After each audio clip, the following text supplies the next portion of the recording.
It was the 31st December and a Saturday, the best time of the year to be in the happening city of Hobart. But it comes with a price. Take the next right, then your destination will be on the left. We had a booking in a motel, which was the only available option, and we almost paid double the normal rate. The motel had a waterfront view, which I think helped to swallow the bitter pill. After some rest, we headed out to the highest peak and the most popular spot in Hobart, Mount Wellington. Through Pinnacle Road, you will make your way up towards the summit of Mount Wellington, admiring the beautiful views by the road. While it only takes 30 minutes to drive from the CBD to the peak, there is plenty to warrant a long stay and a little legwork.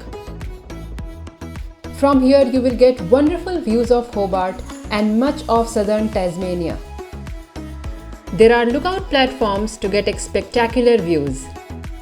While walking, you will also see interesting natural formations and more than 500 native plant species. Don't forget to bring warm clothes, as you might find a substantial temperature difference between Hobart and Mount Wellington. There is this observatory shelter that can keep you from the cold. From behind the glass, you can see the commanding presence of the mountain, dominating the local skyline and giving Hobart an iconic image for many around the world to recognize. The next destination was Salamanca Market, which opens every Saturday.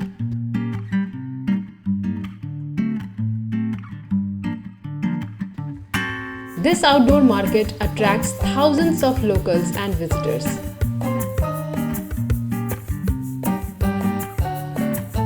Although the market was closing when we reached, but still the place is happening and is especially the right place to be when you are hungry. This place offers great dining and cafe options. The locally produced ingredients used in preparing the meals takes the taste to the next level. We couldn't resist visiting the local grocery shops and taking some of the goodness back home.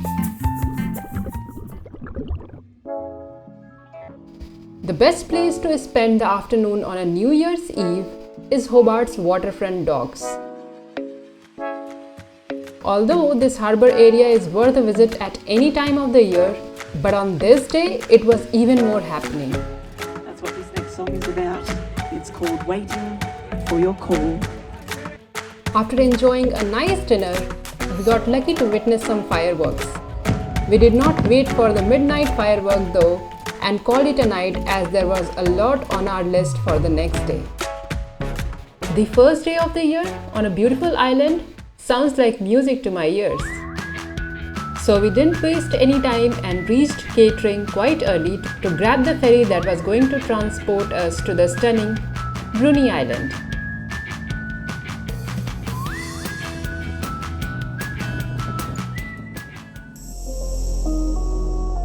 Hotel stay at Bruny Island is not pocket friendly, but if you are all set for camping, then you may even get campsites that are completely free. As we reached early, we were able to get a campsite in the popular 𝐚𝐿𝐴𝐺𝐸 Reserve camping area, which is just a walk away from the beach, and we paid less than $15 for the campsite. While boarding the ferry, we got a map that had all the info on food, accommodation, services available, walks and things to do. We used it pretty much all the time during our stay here. I have linked it in the description. You will find it really useful if you are planning to visit this island. We started exploring this lovely island by visiting the iconic Neck Lookout.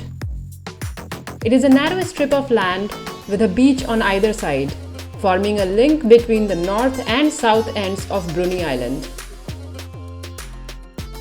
Now it was the time to indulge in tasting the gourmet food and drinks that Bruny Island is also world famous for, starting with premium wines. I recommend you the Chardonnay. We were in this Australia's most southern vineyard. Their wines are grown, made and bottled by hand on site. The food was equally amazing and their scrumptious cheese board was truly a reward for our taste buds. After lunch, we stopped by Bruny Island Honey.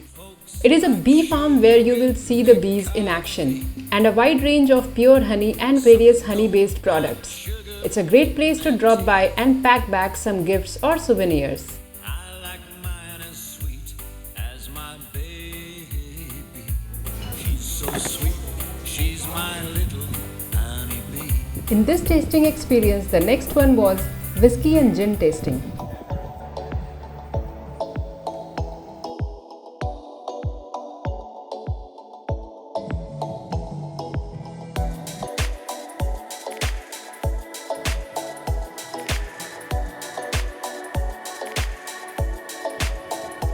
The next stopping point was the Beer and Cheese Company. We were so full by this time that we decided to skip the beer tasting. We always have an appetite for some sweet treats, no matter how full we are. So the next stop had to be the Chocolate Company.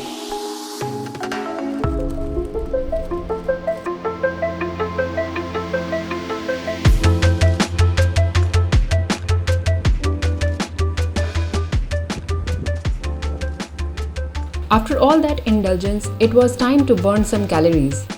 We headed for one of the most challenging walks that I ever did in my life, and that is Fluted Cape Circuit. After making our way to this peak, it goes down this way. It is an adventurous circuit walk rewarding you with spectacular coastal views as you climb to the top of one of the highest sea cliffs in Australia. It is recommended to have a bushwalking experience if you are going for this walk. If you get lucky, you will also be able to see white wallabies on this hike. The next day morning, there was a big waiting line for the ferry, and we had to kill some time just waiting. But we finally managed to board in one and made our way back to catering. With a heavy heart, we said bye to the stunning Bruny Island.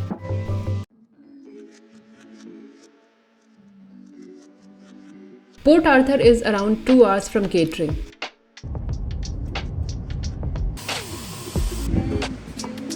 Enjoying the views on the road with coffee, we made it to the Fox and Hounds Hotel in Port Arthur.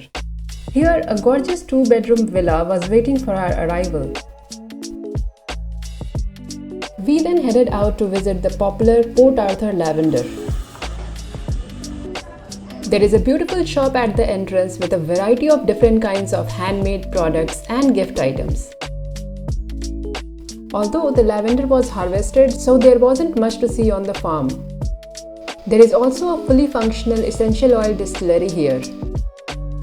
The lavender ice cream and drinks are something that I would highly recommend trying.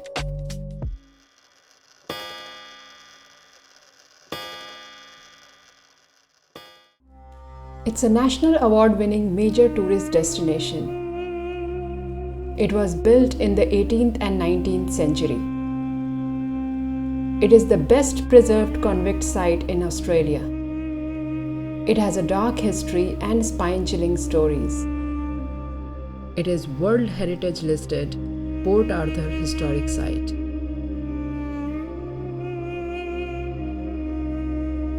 The giant sea cliffs, thick forest and surrounding ocean made it an ideal spot for a prison.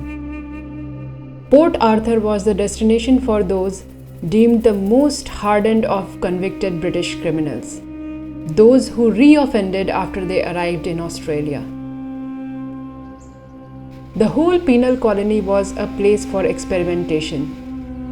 For example, the commandant would consider the relative effectiveness of flogging or hunger silence and solitary confinement for bringing prisoners into line. There is also a church, and its location reflects the pivotal role of religion in reforming convicts. There is a heritage garden that was reconstructed and can make you forget the dark side of this place. Included as part of the Port Arthur Historic Site entry is the 25-minute harbour cruise. The cruise will present the site to you as the convicts would have experienced back in the 1800s.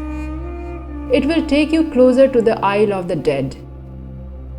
This little island is the final resting place for more than 1,000 convicts, military and civil officers, women and children.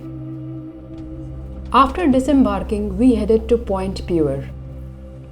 It was the first prison built exclusively for boys. An estimated 3,000 boys aged 9 to 15 passed through the settlement. Although there isn't much left of the institution, but visiting the site and hearing their stories will make you think of the brutal past. We then visited the coal mines historic site. The coal mines settlement was a punishment station for Port Arthur where repeated offenders of the worst class were sent. The work of extracting the coal was carried out by the convicts in 2 8-hour shifts. The men had to extract 25 tons in each shift to reach the day's quota. Charges of inefficiency and bad management at the mines became commonplace in the 1840s. The works on the shore where the coal is raised are badly managed. 50 tons only are got out per diem by the labour of 150 men and steam engine, whereas 3 times the quantity would be raised by private enterprise with the labour of free men. The coal mines were subsequently closed by the government in 1848 on both moral and financial grounds.